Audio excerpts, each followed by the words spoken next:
So we are on the Replica rocket that was built in 1979, modified in 2004 with a new copper firebox, new boiler, and hence the frames had to be widened, but it's slightly removed from the original. Components very simple, firebox, it's got forward and reverse clutch as opposed to doing this with a reversing lever. Simple regulator.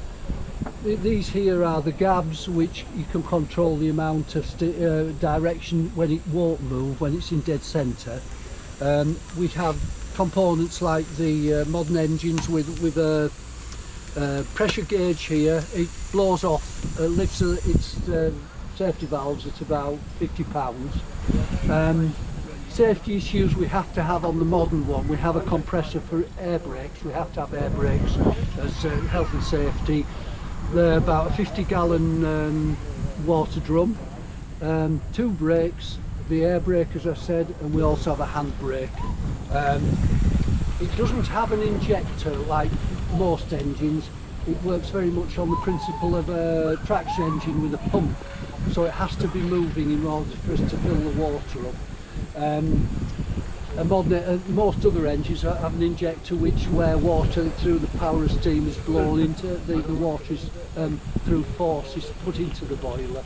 So that's different, but it does. You can measure the level of water with what we call tricocks, which are 2 little levers where, if the water is below, in the middle of the tricocks, and you open the bottom one, water would drip out to let you know there's plenty of water in. Or if it was above that and you open the top one, that shows there's a lot of water in.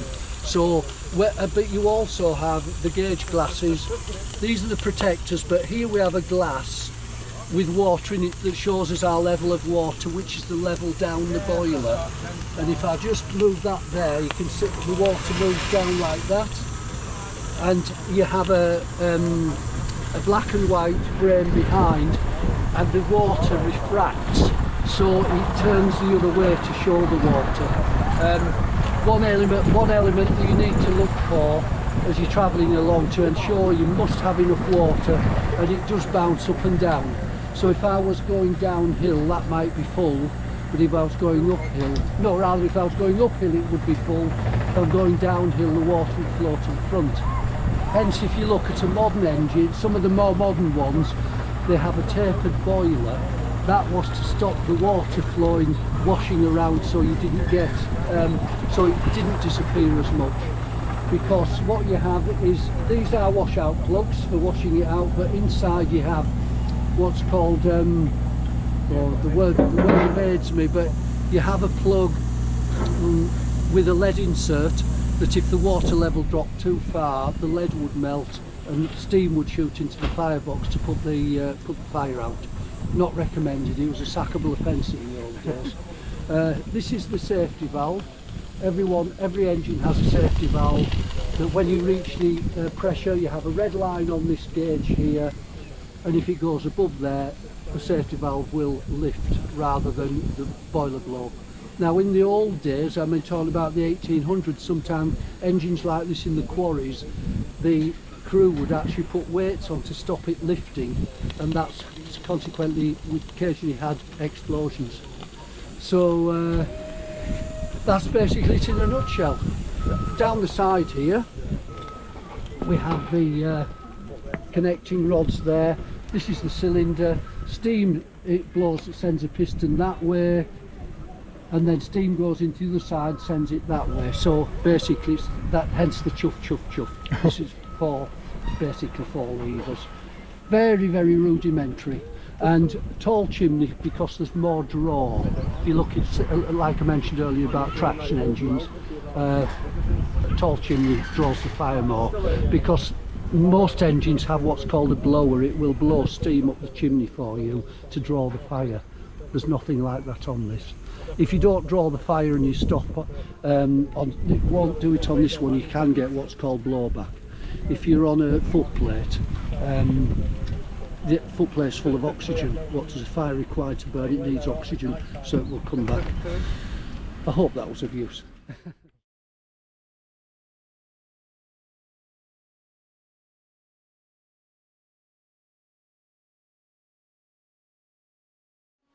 weren't allowed to have live railings on the pit floor. Oh, very good. There was only low current, so they were only... Basically, you're on board a 1935 general purpose London Midland Scottish steam locomotive. So, in terms of what these did, they were kind of like the Ford Transit of the railway world. They would do anything, and they were very good at it. So, they could work a small branch line, they could pull freight, they could pull passenger services, and they would not disgrace themselves at the head of a express service. Sort of top speed of around 80 miles an hour if pushed. What weight are they? This locomotive itself is 70 tons. Including the tender? No, the tender's about another 56, fully laden. So you would have, in that you've got 2 tons of water and 9 tons of coal. Yeah. As your fuel base. You, on top of your 70 tons here, you would have the ton of coal in there, your firebox, and above the fire you'd have about 360 gallons of water, which is about 1.5 tons of water. So Cubic metre. 72 ton, 73 tons fully laden, this locomotive alone.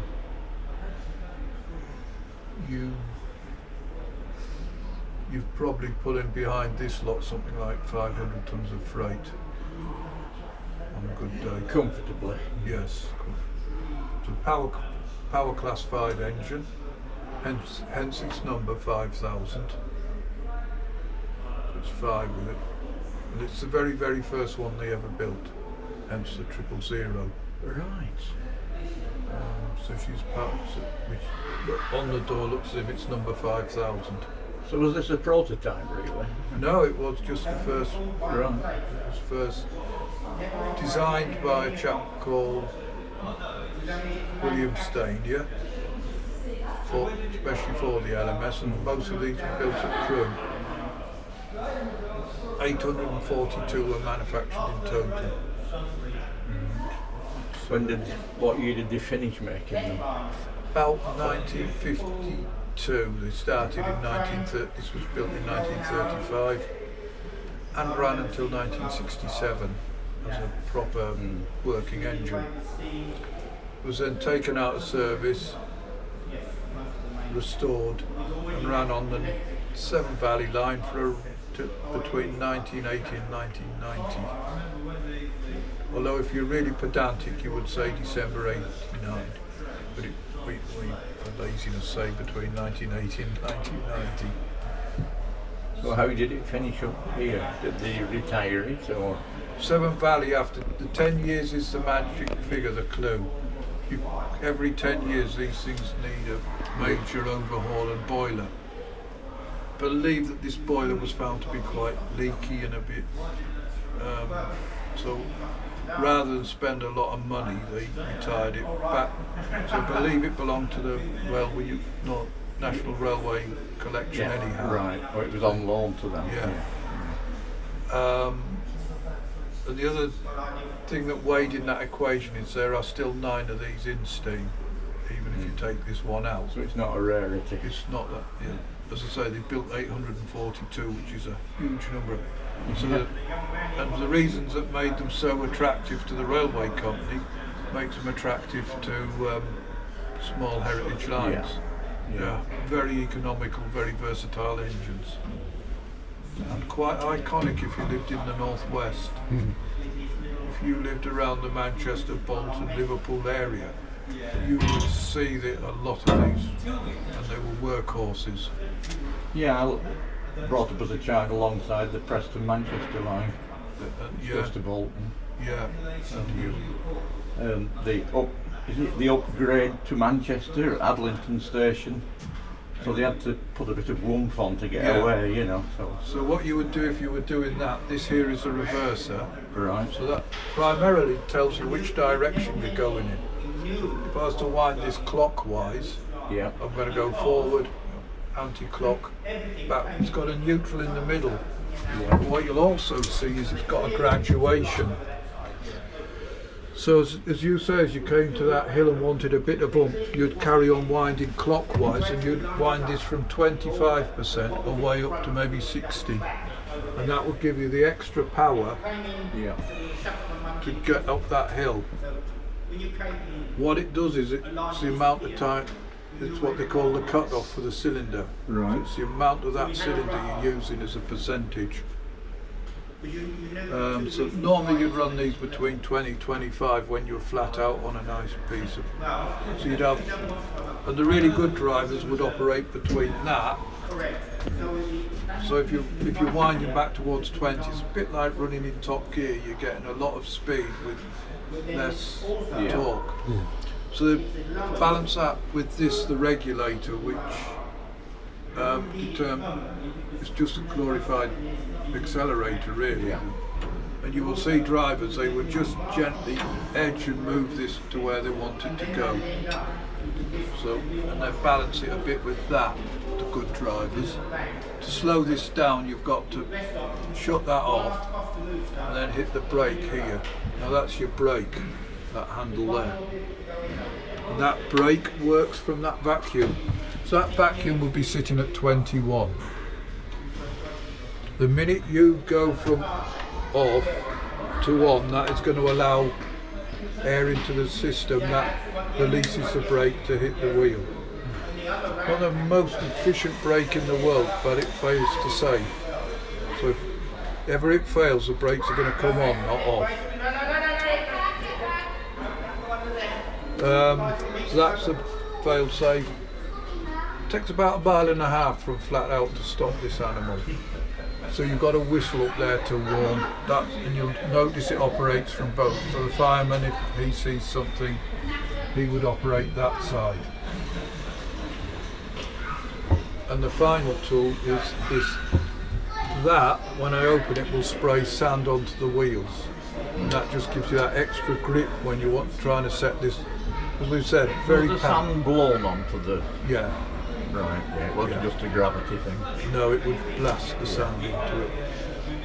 And probably the most important part of the engine is that bit, because that's going to keep my tea nice and warm. Father used to have one of those in the 50s. Oh, he burnt your fingers. And that's our engine. Wooden floor here, which doesn't sound logical next to a great big fire, but if that was metal, you would not be able to stand it. No. The heat would soak through from the boiler. Is that purely for ventilation? Yes, 90% for ventilation. The fireman could use it to watch the smoke plume, and if he was having trouble operating, he could think, well, the smoke would give him some clues as to whether he was over or under burning, or they would have to deal with a number of variables, notwithstanding the engine itself. No two are alike. Coal could differ tremendously in quality depending where, and you wouldn't know that till you started shoveling it in there. And things, and just general day-to-day atmosphere. Fires burn better on nice clear days than they do on horrible days. So the fireman had to be alert to all that. And that's his steam clock over on your top right, telling you your boiler pressure.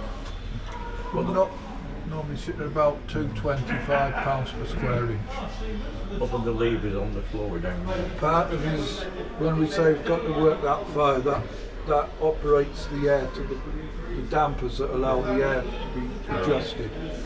So you can shut them down like a set of Venetian blinds, or you can open them right up to get full air. He also has this a blower, works off the same vacuum as that, and that allows him to suck more air through there.